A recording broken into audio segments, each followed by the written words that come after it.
cool. So what do we want to start with? Well, we could just talk about our experiences of the training, the practice routine to date. It's been about a week for me, probably 3 or 4 sessions. Yep. How many for you? Probably 3 or 4 more than that. Yeah, I reckon. So you've got a bit more of a head start. And yeah, just talk about our experiences so far, I think, because the practice routine that we're following is ultimately what's going to become the pre-training program for live customers, right? So we're sort of 2 weeks into that. We're giving ourselves about 8 weeks so far, I'd say.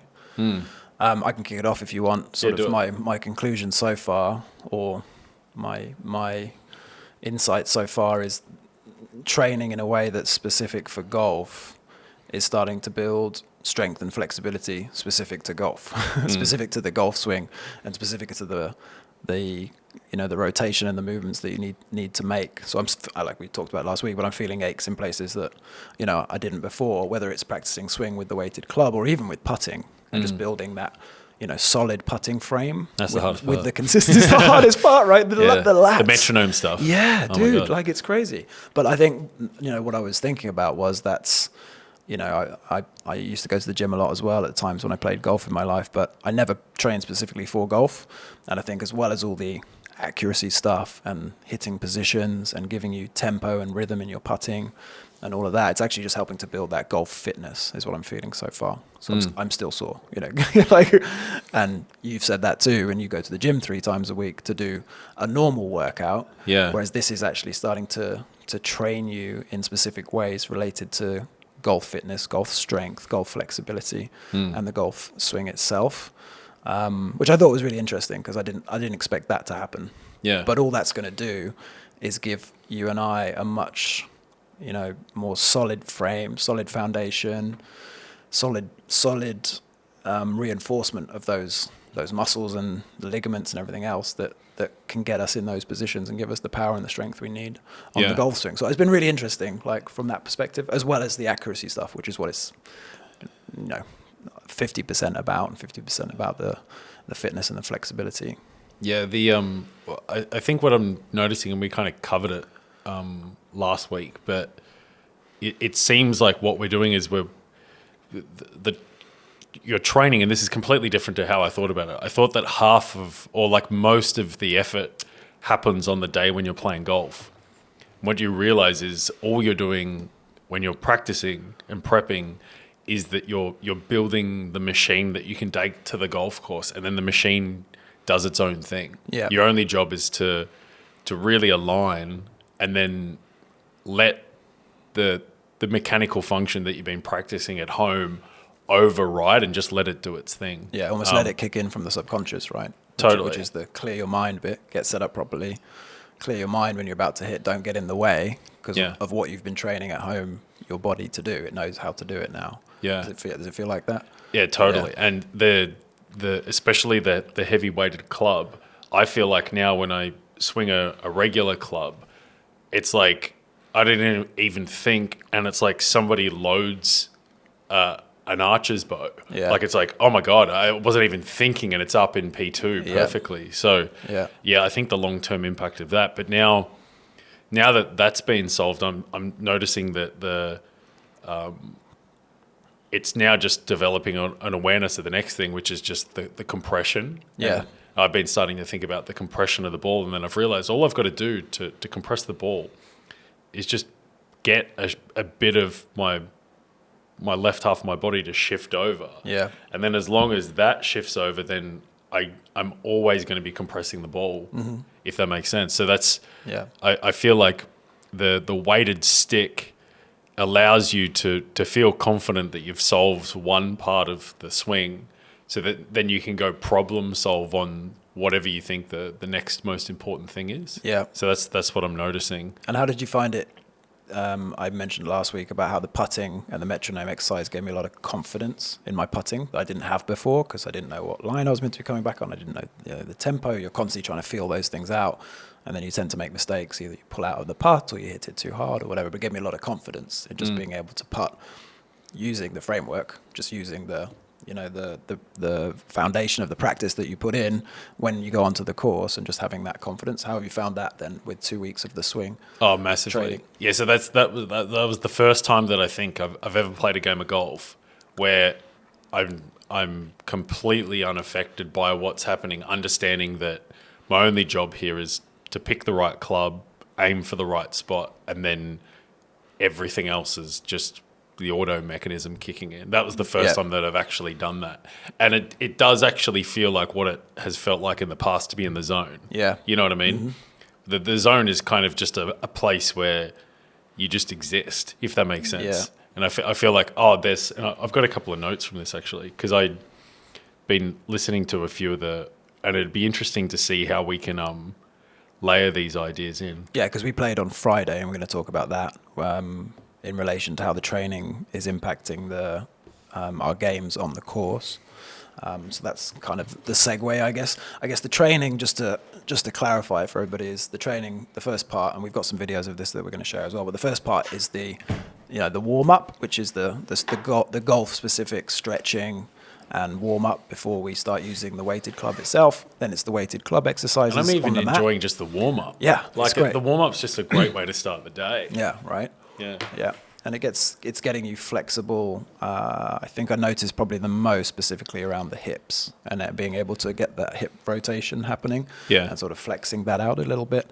And then it's the weighted club exercise, and then mainly at the moment the putting exercise with the metronome on the Visio template, and then the start gate off the Visio mirror. So just making sure your start line's correct on your putting. So it's those kind of 4 things at the moment that we're training on, and obviously we'll expand that further for, I think, the full program for pre-training for the customers.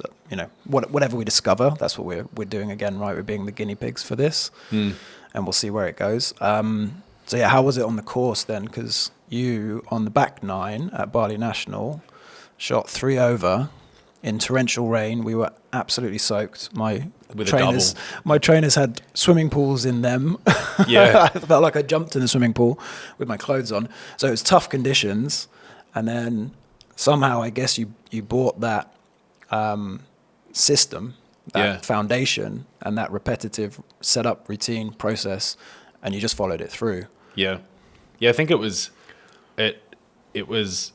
more just understanding that what I'm realizing, and I think what we're both realizing, is that most of the game of golf is played outside of the time in the round. Yeah. And what's crazy is like, when Jake was telling us, you don't actually have to hit that many balls, you've just got to do the right exercises. The interesting thing that happens psychologically is we know we're practicing every day now. We're actually golfers that practice every day just by doing this 21 minutes worth of shit in the morning or the afternoon. Like, I can see what he means by that. And what I've come up with a theory. Yeah, definitely. Our sticks are so heavy. So we've got these modified sticks. Somehow, maybe we'll bring these in so people can see them. Yeah. It's so awesome. It's amazing. It's like, it's the nerdiest thing ever. But what I've realized here is if you take a regular golf club, right, it's 1 unit of weight, right? Your job, you're only progressing if you take it back in the right direction and get to P1 and P2. Yeah. So the typical golfer who hits a heap of balls is hitting a 1-weighted club, and let's say a third of the time they're unaligned because they haven't been taught how to get to the correct spots. Mm-hmm. You and I have a club that's 4 times heavier, right? And every time we swing it, we're getting into good spots. So we're literally progressing at 10 times the speed of the standard golfer that's hitting balls. Yeah. Like that's literally what's happening. I can totally, like, it's literally just Moneyball theory. Mm-hmm. And that's why, like, when Jake was telling us in Vietnam that all you've got to do is this and he barely hits balls, it doesn't make sense until you've watched him. How awesome was just watching him just munch on the ball the whole week. Yeah, incredible. But what I'm realizing is, like, we're getting a heap of training, and it's going to give us a heap of confidence to just back the swing to just focus on other things, which will clear the head. But I just just on that, I think we're starting to, you kind of said it, but we're starting to see what Jake meant when he said to us, I can just warm up with my weighted club and know that I'm in all the right positions for my swing. I don't need to go to the range and hit 300 balls. I can do this at home 20 minutes a day, 15 minutes a day, and get better results, because when I actually eventually come to hit a ball either on the range or on the course, I know the points that I need to hit because I felt them in my muscle memory. And we're starting to feel that already, that you can really feel that rotation and feel those lines that you need to hit taking the club back. With a light club, it's much harder to do that, and you wouldn't notice the variations, right? Yeah. Whether you're off a few degrees out or in or whatever it is. But the weighted club gives you that solid rotation, solid points of reference, he always said. A lot of golfers never have a really clear point of reference, but with the mat and the point, the dot that you hit to get to P1, and then you're on your line for your hinge in P2, it gives you that. And gives you that confidence, and we're starting to feel that out on the course, having done the work. So we're starting to understand what he was actually talking about. And he said, I'd rather do a 15-minute warm-up than hit balls off the range and then just go out and play. Yeah. Because then all he has to do is what you just said, get his alignment and his routine to set up to the ball correct, and then the body takes over, which is how it should be. Right, because we used this analogy last week as well. We talked about it, but someone shooting a 3-pointer behind the 3-point line on a basketball court doesn't check his alignment, doesn't check his feet set up, doesn't check his elbows in before he shoots the ball. He's done that a million times in practice. Yeah. All he is doing usually is squaring his feet to the basket. Like, that's the one thing that they will focus on. And then the rest of it is just muscle memory, and he pulls the trigger. And that's kind of a good analogy, I think. Totally. And what I'm starting to realize, because I was sitting on the couch, I took the kids out for a birthday yesterday, so I earned myself some credits to sit and watch YouTube, and I watched all of the From Amen corner of Tiger winning in 2019. Yeah, nice. And I realized it was Tony Finau, Tiger Woods, and what's the Italian guy's name?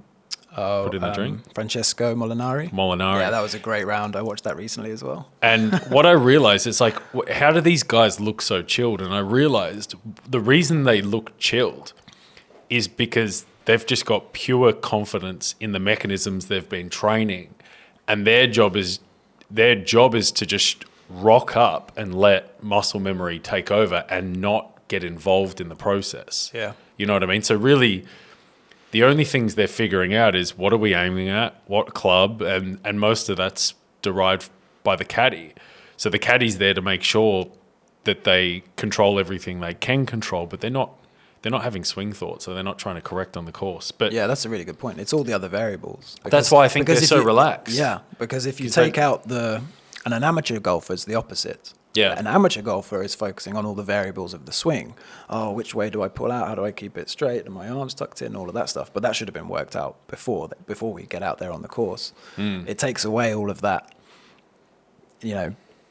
haze, I guess. And all you have to focus on is, am I aligned properly? Where's my dispersion going? Where are my misses potentially going? Yeah. So it's kind of the inverse of each other, amateurs to pros. That's interesting, yeah. And then I think what's happening for me is that I'm feeling that because I know that my P1 and P2 are getting so mechanized, I'm now starting to think about, okay, well, what can I control in training to ensure that by the time I get back to the point of contact that I've got a square club face and I'm kind of hitting down and into the ball. And that right-angled thing we've got, that's really helping me understand that the role of your right arm is really to just let the left arm kind of control the situation, I feel. Yeah. But I actually wrote down some mental rules. Yeah, go for it. That's it. That I think we'll layer with this. So that the first is no expectations. You can't go and set score goals ever.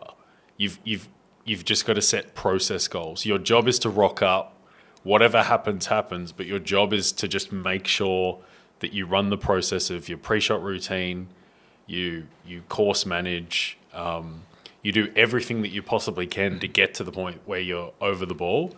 The rest of it, that's to chance, and you're still going to make mistakes. Yeah, and that's kind of a bit like Jake's no scoring matrix, where he's measuring himself not on the score but on all the other elements. It's a quadrant basically, and there's certain things in each different corner, right down to his pace of walking to try and keep himself calm. That when he gets up to the ball, he's hasn't got too much adrenaline going through his body. I can't remember all of them, but we'll share it. Can you hydration and food. Hydration, nutrition, prep, pace of and walking, then one was course management, setup and pre-prep. routine. Yeah, so it's like a no scoring matrix where he's scoring himself Routine out of and then 100. mindset was one. Mindset, yeah. Yeah. Scoring himself out of 100 on all those things and not focusing on the score. So I think that's similar to what you're kind of saying, is focus on those other things. The next one is like quit whining. Golf is a privilege. Yeah. I think is a good reminder. Like Yeah. to be born somewhere and have the circumstances that you can actually afford, both financially and from a time standpoint, to play golf is an absolute privilege. Yeah. So there should be never one moment of it that's like frustrating or you should be whining like a bitch. Yeah. And does that make sense? Yeah, absolutely. And So like that completely switched me, because like there was a couple of like flare ups that I had in Vietnam, and I had a couple of duff shots last week, and I was just like, that's going to happen because I'm just like learning stuff. But bringing that to the course would also contribute to your game, right? Get away from your, I guess, emotional, eruptive, reactive responses to whatever's happening, and just be grateful that you're here and you're out, on the golf course, enjoying yourself with friends, whatever, getting to play this game, which is a privilege. And having that mentality would actually help you to play better golf, because that comes out in some of the the mental side of the game that we've looked at. Yeah, and the other thing is like I think maybe playing off like 7, 8, 9, 10, you've got to expect to have 4 to 5 really bad shots. Just expect that they're gonna imagine a gun with 82 shots in it. 7 to 5 of them are going to be absolute fucking doozies, and just accept that. Yeah. And then go, okay, this is one of them, and what can I do to scramble a bogey? Yeah. You know what I mean? Absolutely. And I had this because I shot, I think it was 4 over on the front 9 last week, which is, again, unusual for me. I'm usually double that. And it was all going well. And then I got to the 10th, hit one out of bounds, took a drop, hit it out of bounds again, took an 8 on that hole, had 2 other double bogeys, and still managed to score an 86, where my average has been 84 more recently. But I think the realization out of all of that is kind of what you were saying, is that scratch golf is not perfect golf. You're not going to play par every hole. You're going to have shit shots, quite a few of them probably, and then it's about how well you scramble, get yourself back into the process, keep yourself in the game mentally, just keep following your process. Probably scramble or recover pretty well in a couple of situations, just get back in play and play the probability plays again, which is give yourself a shot to the green, get on the green so that you can 2-putt and give yourself a chance at par, but it's not like a, I guess it might be in my mind, I thought it would be a perfect scorecard of pars. Yeah. It's going to be up and down. Yeah, there's going to be a couple of birdies. That's just golf, right? And that's the same for the pros or anybody at any level. It makes you appreciate how good pros must be when they hit a really bad shot, to just like sometimes just get it back onto the fairway when they could go for a green, when they're out of position, Oh my God, Justin Thomas yesterday and the Hero, what is it? The World Challenge. The FedEx Hero World Challenge, yeah. He was right up there, with Scotty Scheffler. He's chipping on from the fringe from about 8 feet, 10 feet maybe, and just got under it, just completely duffed it. Topped and it. Didn't even come off the fringe. No, got underneath it. Just got 2 underneath it, sort of popped up, didn't go anywhere, and was still just on the fringe. I mean, he putted on after that, but I mean, that just goes to show, like, it happens to everybody at every level. So yeah, the pursuit of perfection never to be achieved is how I always described golf. Yeah, it is that. It's always going to happen. So then consistent pre-shot routine. So like just working on that and thinking about that as much as possible. And like, I mean, the good thing about using the swing trainer is that kind of is the pre-shot routine for me, is just go back to P1, come back, go back to P2, feel good about that. And then post-shot routine as well. I think is an idea that I think is something that we should consider. But like, if people are to flare up, like, have a visual cue. It's okay to, I think it's okay to like swear or like, be frustrated, but then have some take your glove off or put the club back in your bag, and then that becomes the okay. It's done. That signifies I'm back to my default state. Yeah, like if that makes sense. That's good. Yeah. The other one is like, focus on what you want instead of what you don't want. So there's a couple of holes around Bali National where you're just you're in so much trouble if you worry about water. You've just got to think green, and you got to think the spot. So that's like hit spots instead of trying to avoid things. I think that's really important. I think that to tie that to something Jake said as well, because I proposed something to him that was kind of more negative focused, almost sort of, punishing yourself as a player for hitting out of bounds or, not getting into positions to score.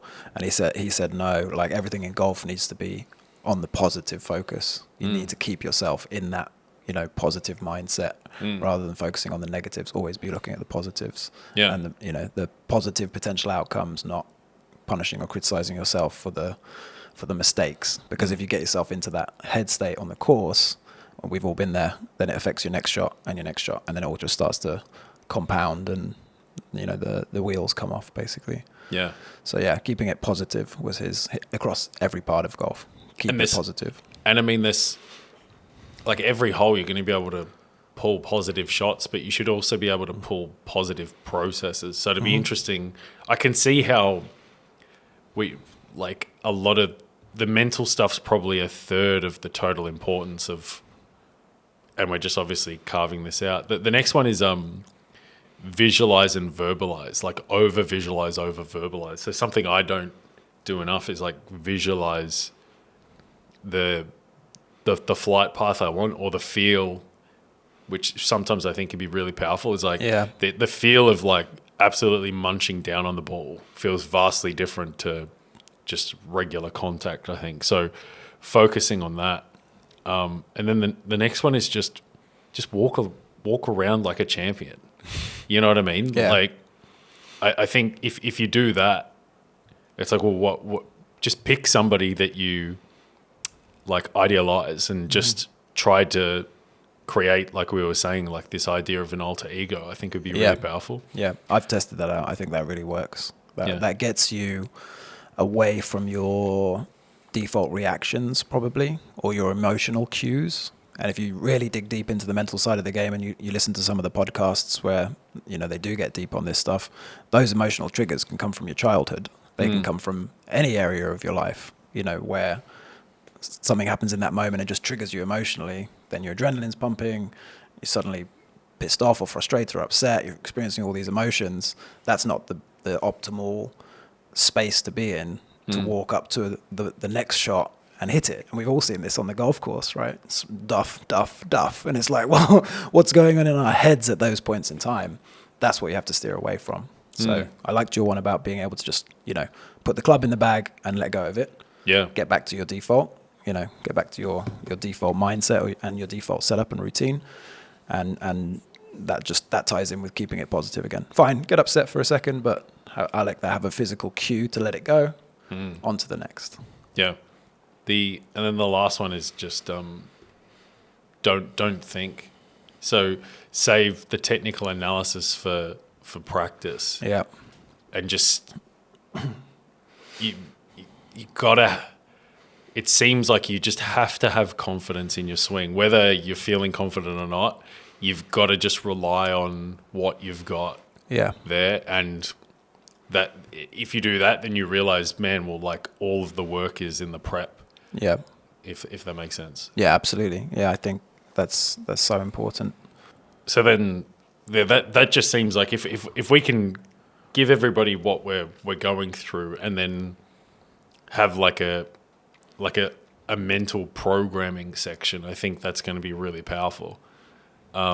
Because I think we can see that like each one of these things might individually help with shots, but I think you stack them together, they actually compound in the total amount of shots. So you might be able to like, if you just give people the mental framework, they might be able to wipe one shot off. The swing stuff, one shot by itself. Course management, 2 or 3. You know, but together, it's like. Yeah, and I think we're experiencing that, right? Having been working on this for 6 months, and you know, starting to learn about course management and what that really means. Learn about some of the mental side of the game. These sort of became progressive. They were sort of theory to begin with. Now we're starting to learn them practically and embodying them and taking them out onto the golf course. And now the physical stuff with the swing side and the putting side and the exercise and the drills that Jake's given us. So we're sort of living that out, right? And all of those elements that we're experiencing and learning from, taking to the course, and already starting to shoot better scores. That's the stuff that we want to package up in a short course, I guess it would be, you know, a cut down version that's digestible for the customer and only takes up maybe half an hour of their day. The physical stuff, I guess, is the practice routine and workout every morning. But we can also give them the other stuff to like listen to or study and start to understand and embody these concepts as well in that 8-week period leading up to the boot camp. So they're coming in with those as well, because a lot of it is knowledge. Like I've started awareness, knowledge about golf, and understanding the full picture, which covers knowledge and the physical side as well. Yeah, the other thing I think the other thing is the funny thing about us both playing reasonably well in the rain is it forces you to go, okay, well, the conditions are bad, and you kind of nearly accept that there's going to be bad shots because the conditions were so horrible. And then the minute that you accept that and you just get on with it, and now there's like well, fuck it, there's going to be bad shots. That just puts you into the right frame of mind to hit any ball. So what I'm realizing is this there's the game of golf, which most people think is get the ball in the least amount of shots. Well, most people don't play the game under that, which is what's the actual strategy to get at that. And I think for me it's like when it comes to like a sport like Australian football, you have to think in the spot. That's how you do really well. Golf's completely different. I think tennis is probably a lot like golf in that you just have to build really good auto response mechanisms. You can't, if you think you're screwed, there's just not enough time to think. I think tennis and golf are very similar like that, if that makes sense. And I can imagine chess is exactly the same. Chess is all about prep. It's not about what happens in the moment. It's just how you've learned to respond to a move, I suppose. Yeah, that makes sense. I also found, in that playing in the rain context, which is, quite interesting, and also, again, presents that mental side of the game that everything's a good opportunity to learn something, right? And both you and I said that. We were like, it's literally torrential rain. We're going to keep playing. There's something to learn here. Let's go. And we played 10 holes in the rain. Like we were drowned rats by the end of it. Yeah. But what I found was and obviously with all the training we've been doing, hitting the ball before the rain, I thought I was focusing. I thought I was, actually putting in that extra level of focus. When the rain came, really had to double down and focus even more just on making sure that, the grip wasn't going to slip and that I wasn't going to slip and that I made contact with that ball because the conditions were even tougher. But it almost just gave me another level of razor sharp focus, let's say, because of the conditions. But that gave me insight to like, oh, okay, maybe this is what like full on intentional focus looks like in that moment without any distractions, making sure that everything is set up properly, that I'm ready, I'm ready to swing in the moment, trust my muscle memory, and really just focus down on that ball and what I'm intending to do. It kind of gave me an insight or opened the window to that, which I thought was quite interesting because you didn't have a choice. It was torrential conditions, and it's like if you don't want to duff this ball, you really need to like focus in on it. So that was quite good, like to experience that. Yeah, it'd be interesting tomorrow because we're obviously playing twice, and we're probably going to be most likely be met with the same conditions again. So it'd be, and a bit of thunder. And lightning. But it always says that. Doesn't it? But so I think so maybe to give people an update on where we are, I think like we were saying like into April, May. Yeah, I think we need to give ourselves the 8 weeks that we would give to customers to do this training program in completion. Yeah. And in the same way as we did with the dry run, just take all the learnings from that 8-week period. Then we build it into the program for them, the pre-training program to the boot camp for them. And then obviously we've got a lead time for them to go through that training leading up to the boot camp of 8 weeks. And then we run the boot camp with them, get everybody in. So it might push out a bit, I think, but I think that's the best way to do it. We talked about it on Friday. I think we want to deliver something that's not good enough. We want to deliver something that's really good and make sure that they're getting all that value in that 8 weeks leading up, and then make sure they're getting even more value when they come and join us.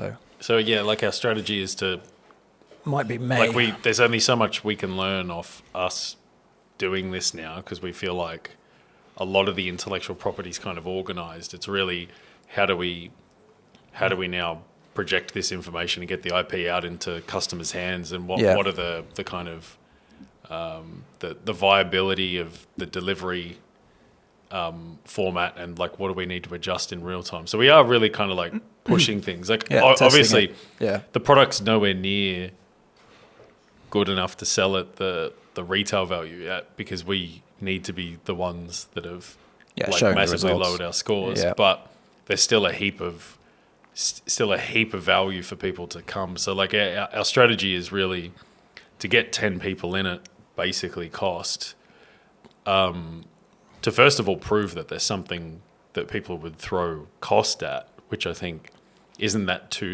too different to what they'd be paying anyway, really. Yeah, and not from the feedback we've had. We've had a lot of interest in this idea. Nobody's said, oh, that's a silly idea, or that exists already, or, I wouldn't get the value from that. Everybody that loves golf has said, yeah, let me know when it's happening. That sounds awesome. Yeah. And that was at the 10K ticket price. Obviously, the first one we'll do as we're calling it the trial with live customers, or in the live event with customers attending.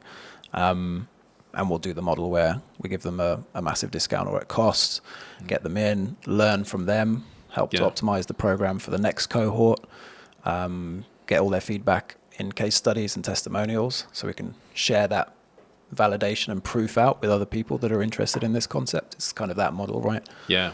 It's really just like, it does kind of still feel like overall a bit of a shit show, but the only way that it's really going to clear up and become super sellable and awesome is just by us just doing another event and doing another one and trying to improve on, like, think of all the insight we got from just going to Vietnam is like allowing everything to be 5 times better already.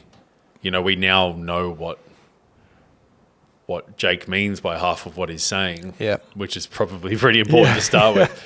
But then once we start watching as an observing participant on other people, I think we're going to be able to like really polish it up another layer. Yeah. We could easily, it'd be awesome to get to the end of next year and have something at the full price tag. Yeah. And that gives us 13 months of the system. Yeah. I think we'll have some pretty good insights just in this next 8 weeks of training between you and I. Obviously, we're the guinea pigs here. The dry run was extremely intense for us. We wouldn't do that for customers, but we did that so that we could see what it was like and what the extremes would be. When we complete this training program, we're putting ourselves through the grind again. We're probably going to hit all the issues and all the challenges along the way.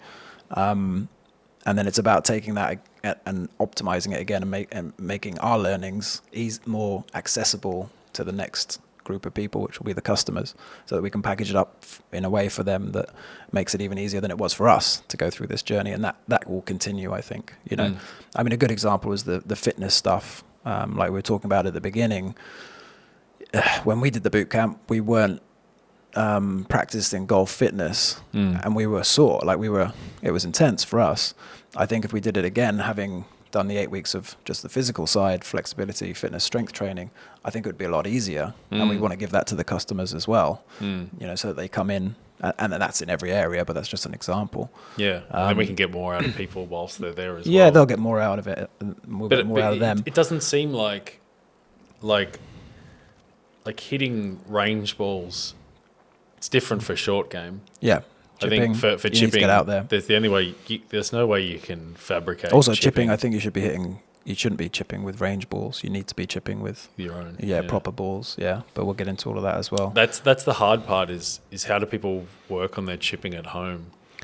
Well, Matt does. So I think we can figure that out for them, because chipping is usually the landing zone, right? So you don't need 20 yards of run out. You need maybe 5 to 10, and then practice those shots. Get your stock chip in order, and then you can without blading, without breaking any windows Yeah. at home. Yeah, which I've done. I bladed a foam ball into my daughter's forehead. Did you? On the weekend? No. It didn't hurt her, but she's like so unimpressed. She's put off golf forever Yeah, now. yeah. She's not going to make the LPGA anymore. Yeah, but even like But putting, I think chipping you can do at home, 100%. I've already earmarked a spot in my and you don't even garden. have to I don't have putt. much space, but I'm like, I can chip. I can chip over the swimming pool. It seems like putting. Maybe if you could once a week get to a golf course before your round and take the mirror and what we're learning from the metronome, but then do the distance. Yeah. The distance challenge. Yeah, I think that Jay gave us. That's enough. You need to get out there for that one. Yeah. You need a big green, because inevitably you're going to be having putts that are 20, 30, 40 feet. And you need to get the feels for those types of distances using the exercise that he showed us. And then once you've got all the control, and the tempo and your swing and the start line and all of that, then all we have to focus on is the distance, which takes two massive variables out of the way. So, but yeah, I think you have to get out there for that. I think you have to get out there for chipping as well. Debatable. You can do a lot at home.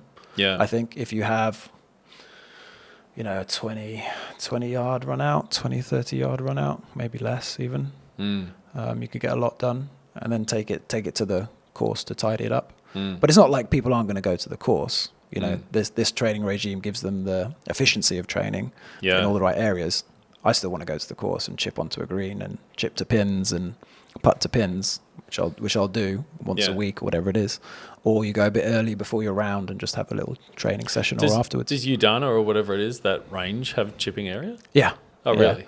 Yeah, the I one drove in past it Denver. the other day. I couldn't believe it. I'm like, it doesn't look big enough to have. No, it's got one on the side. Yeah, it's got a good little chipping area, actually. It's got bunker, and bunker's another one. You obviously need sand. But, it's not big, but it's enough. Yeah. You've easily got probably 25 yard chips in and all the way up, and then you've got putting, and then you've got a bunker. So you've got everything you need. But I think anybody that loves golf they're going to go to the range and hit balls. Like I wanted to go the other week and start to feel out what the weighted club was doing to my swing before I hit the course. So I went, and that was cool. It wasn't hitting as many balls off the range. I always start with putting. I'll start with putting first, then I'll do a bit of chipping, and then I'll chip and pitch on the range and sort of work my way up. That's sort of my practice. But I think everybody that experiences this training routine is going to want to get out there and do all that as well, and add that in. But we can give them most of it at home. We give them the swing at home. We give them the putting at home. We can give them the chipping at home, I think. Then you're kind of left with bunker play, maybe longer chips. Pitching, I think, is slightly different. We have to get into that. We're not quite sure yet, because in a lot of pitching there might not be hinge. You might just be hitting P1 and working off those distances. But we'll figure all of that out. That's basically the journey we're on, is to figure all of this out so that we can then refine it and make it even easier than the journey we're going through, and just hand that over to our customers and go, just follow that for 8 weeks. It's been optimized and simplified. Just track it and then come to the boot camp, and we should have your whole game in order. So we'll go through all the pain so that they can get all the results even more quickly than we have. I think that's sort of on the path we're on, right? What do you think about, like, there's a heap of people like there's that decade golf system. I don't know if you've heard that, but it basically talks about the idea of like always hitting driver. Like we've obviously both gone through a phase where we're like, we're only going to hit hybrid at Bali National because there's a lot tried of that out. There's a lot of dispersion. Like the widest space for us off our white tees always seems to be like 200 to 210. Yeah. But then these guys are saying driver, and I think we both hit driver most of the day. Yeah. The other day, and did pretty well. I think it's that confidence thing that you mentioned. It's like, don't go into it half-hearted. Don't go into it without making a clear decision on what you're trying to do, because that's where the mixed, all the mixed feelings come in. Confusion. What am I actually doing here? And then you just swing at it, and you're like, well, probably all your old muscle memory kicks in or whatever. So I think you have to have that clear idea of what you're trying to do and the commitment to it. And I noticed this on Friday as well. But if you don't have to murder driver. Like, it goes far enough if you just take a 90% swing or slow it down a little bit. And I think most people, including me, is one of my biggest problems, swing the golf club too fast. And it doesn't give me time to make the transition in the movement to weight on the front foot and all of that, and that causes a lot of mistakes. But anyway, my point is, if you can get more consistent with driver by not trying to murder it every time and just work for consistency and reducing dispersion of your landing area up at 220, 230, whatever you're hitting, then why wouldn't you hit driver on most holes unless there's a hazard, unless there's a massive bunker directly there? And you're most likely to go in there, and you don't like playing out of bunkers. Some people do. Some people can hit long irons out of bunkers, no problem. Or if there's water, well, you wouldn't hit it then. That was the only times I saw Jake back off, like from a professional perspective again, was when his carry, 270 or whatever it was directly coming close into play with water. Other than that, he's going to hit it. But I think it's about consistency, and the weighted club and the mat is exactly the same process for driver. So it's all your irons and it's driver, and it's probably pitching to a degree. So once you've got that in shape, you should automatically start becoming more consistent with driver. And again, we talked about having a one-sided miss rather than two. It will help to get you into that situation. Hopefully you just have a one-sided miss. You know what that risk is. You don't aim that way. If there's trouble over there, you give yourself a bit more room on the other side. So it's taking all those things into consideration. But that analysis touches on everything that we've covered so far: course management, getting your swing in order, getting your swing more consistent so you can play course management more actively on the course, and understanding those strategies to not get yourself in trouble off the tee. Always make sure you have a second shot into the green, because if you don't, you can't get onto the green and have a 2-putt for par. So it's like it's thinking through all that stuff. But all of that, I think, is going to be included in the 8-week program. Half of it the physical with the training aids, and then not half of it, and then a small amount of the course management, the knowledge side. I'd love to see somebody do a study, because I'd like my crackpot theory, even based on what you're saying there and what I witnessed the other day, is Matt was hitting like 90% drives and doing really well with it as well. But I think it seems like a 95% hit drive would have less. When you get up to 100, you're reaching maximum spin rate. Yeah. If you hit a 3-wood, if you club down and then hit it 100%, the spin rate that can be achieved is probably the same as on a 100% driver. Yeah. Which means that you still potentially have just as much horizontal potential dispersion. Whereas if you back off the driver, it's more of a factor of club speed potentially. Yeah. Does that make sense? I think it is though. Like, so I've heard the professionals talking about, very rarely will they go 100% with driver. Yeah. Like they don't go at it full swing 100% or speed 100%.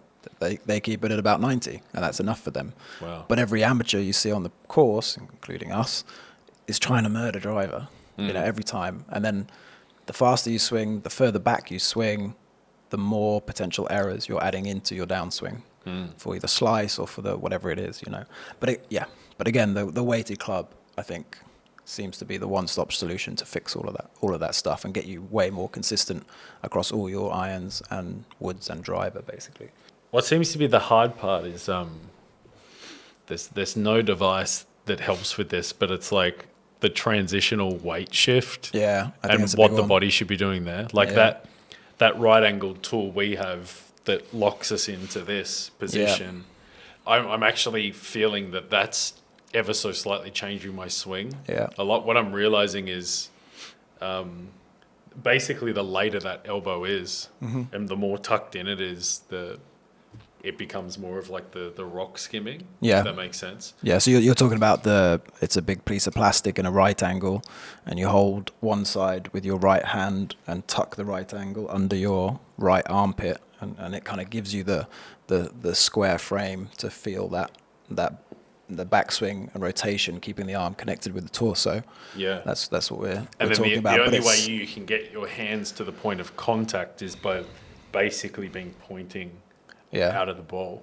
Yeah. So that's what I've been layering that with my P1, P2. So I go P1, P2, do like 12 of those, get to like muscle exhaustion, and then whilst I'm cooling down, I'm just doing that. I find with that thing, it gives you a really good feeling of keeping that right arm and elbow connected with your torso. Yeah. Rather than letting it come out, which would then be your arms swinging, and where a lot of errors come in. And I think I said this to you on Friday, like I'm feeling that right arm, I'm right-handed, but that right arm connected to my torso, and then rotating and coming down into the ball, bringing my weight, the weight of my body into my left foot, and that helping me to get more compression. Almost feels like the weight of my body is transitioning onto that left side and using that weight rather than my arms. Whereas before I was armsy player, I don't swing at it with my arms, but now it's like just keep that frame and use that with the weight of your body and your torso to come into the ball.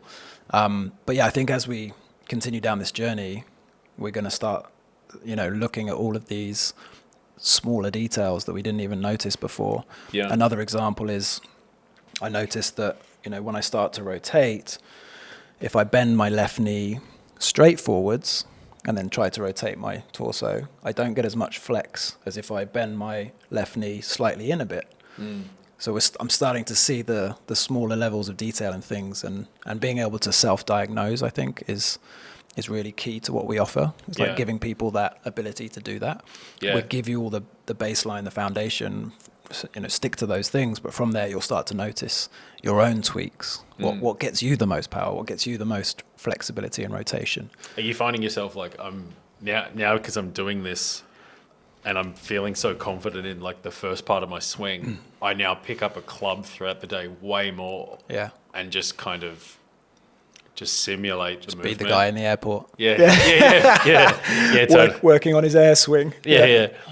But 100%. That's I find myself like I've literally got my old shitty 60 degree sitting right next to my office desk now. Yeah. And then when I've got like an idea for something. What I'm starting to realize is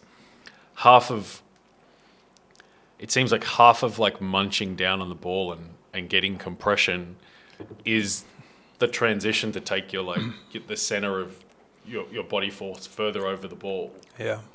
And then trying to get the rotation through in your hands as late as possible, because then the point of impact, like your glove ends up being like that far ahead of your ball. Yeah. Does that make sense? Yeah. And the cool thing about that, I've seen I forget what they're called, but there's a group of guys that talk about the idea that if you ever look at the reason that pros are so accurate is if your club reaches the bottom of its pendulum, that the minute that there's no lag angle left in the club, then you've reached your most accurate point.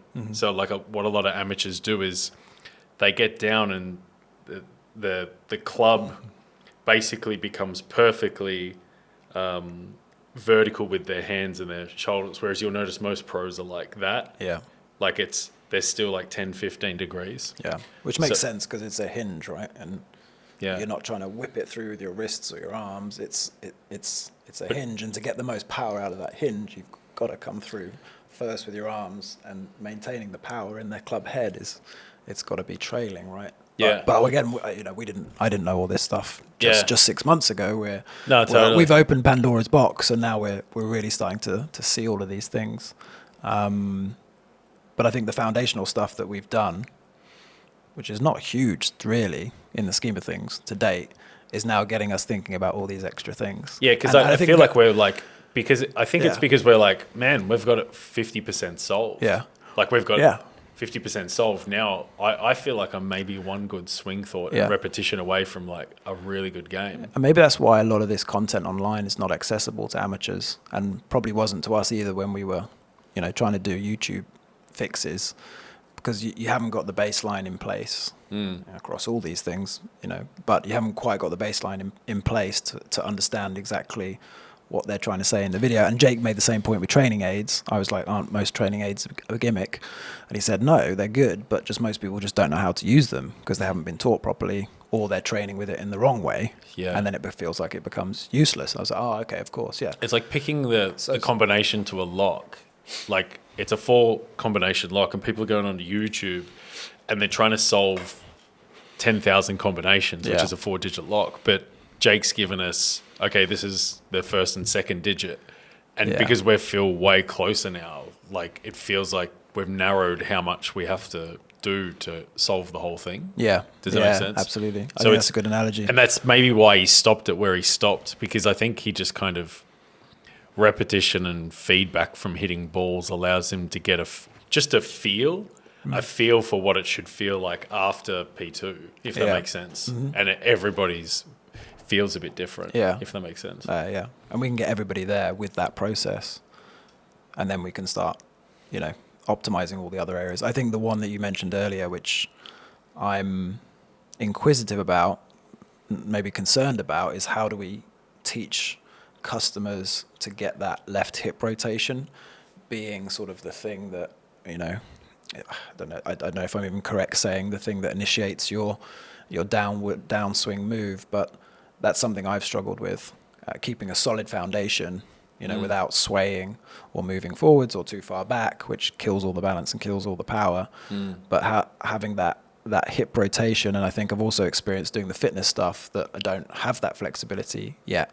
I'm now building that in with the golf specific warm-ups, which is great. We need to get people doing that as well before they come, so that when they come, we can help them really work on that rotation, because I do know, like theoretically, that hip rotation and pushing your left leg off the ground and the ground pushing back, that's where all the power comes from, because it's pushing the power back up through your body as you're rotating through, and that's where you get a lot of your power in the golf swing. It's literally the ground pushing back at you.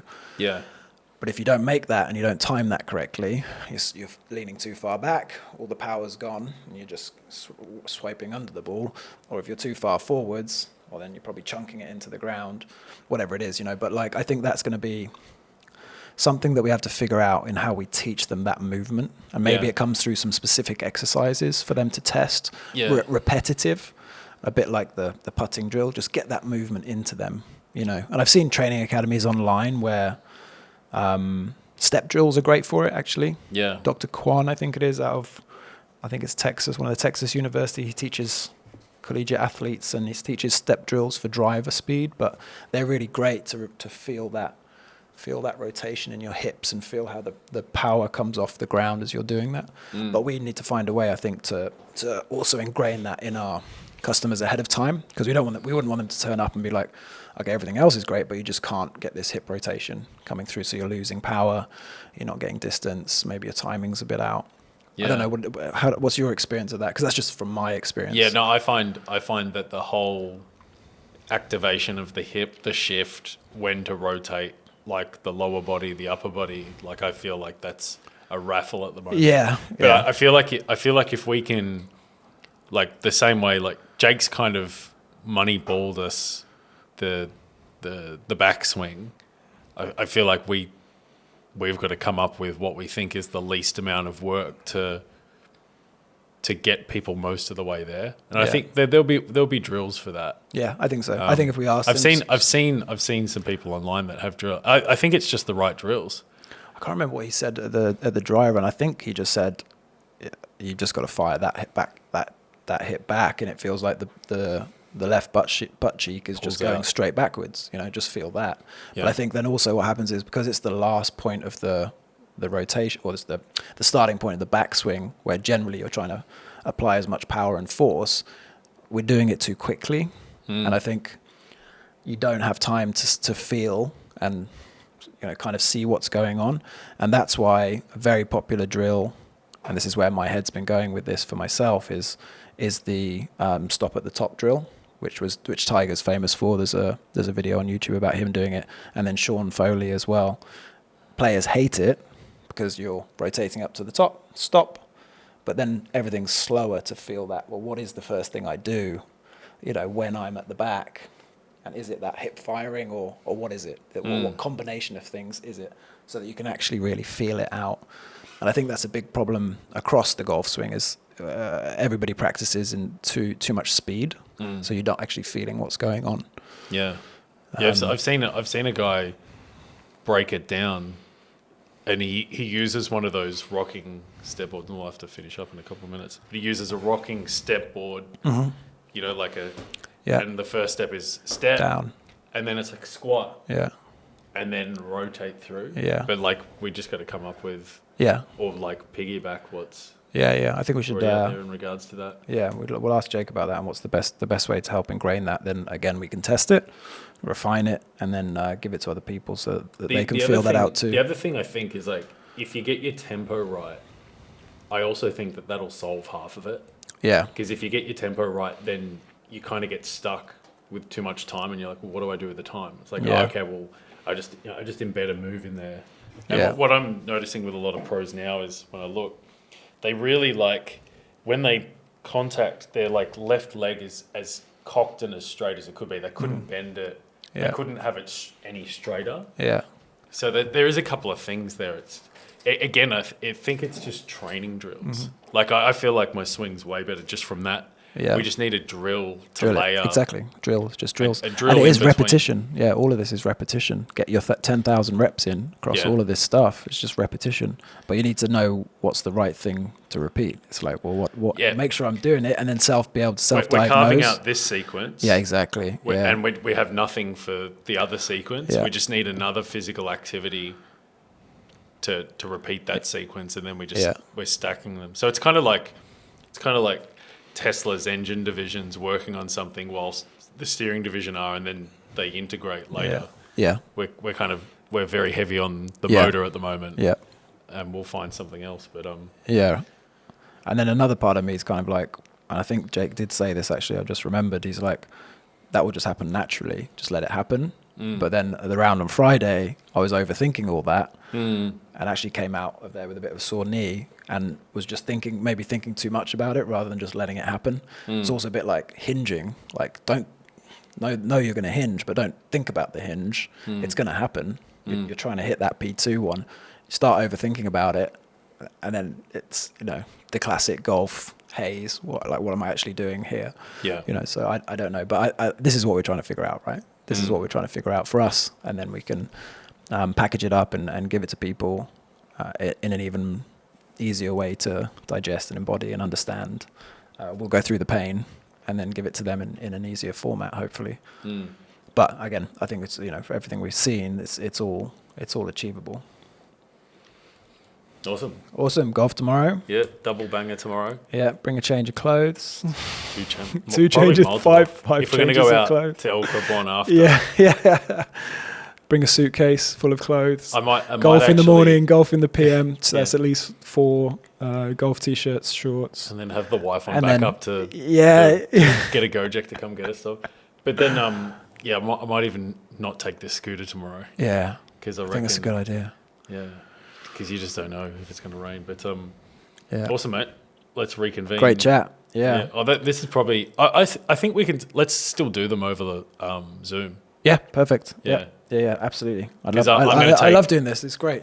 We just get to talk about golf and talk about ourselves. I'm literally that yellow stick, my putter, and the mats are coming with me everywhere. Yeah. From now on. And I feel like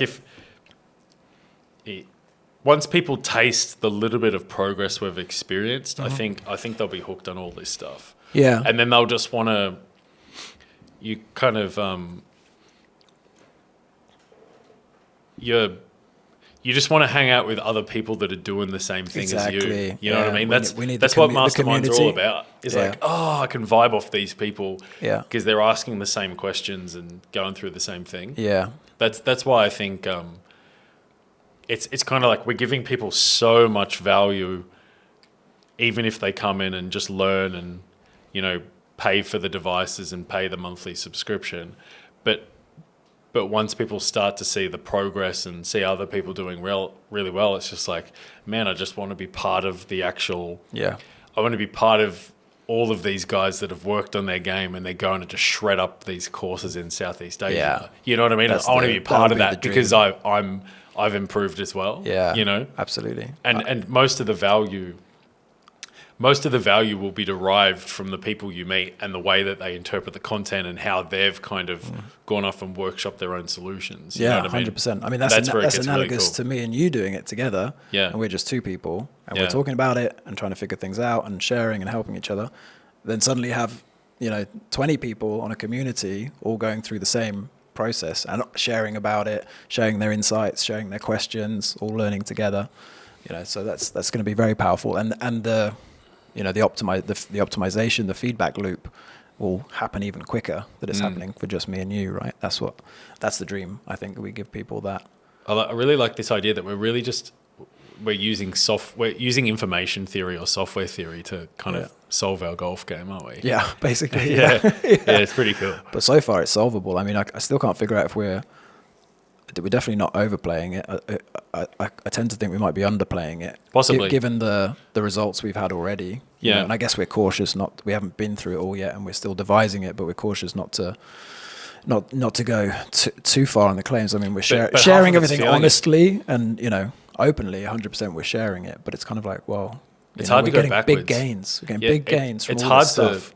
It's hard to think that it's not coming because even after 2 weeks of not even using the swing trainer, like the confidence over the ball to just cool. I know.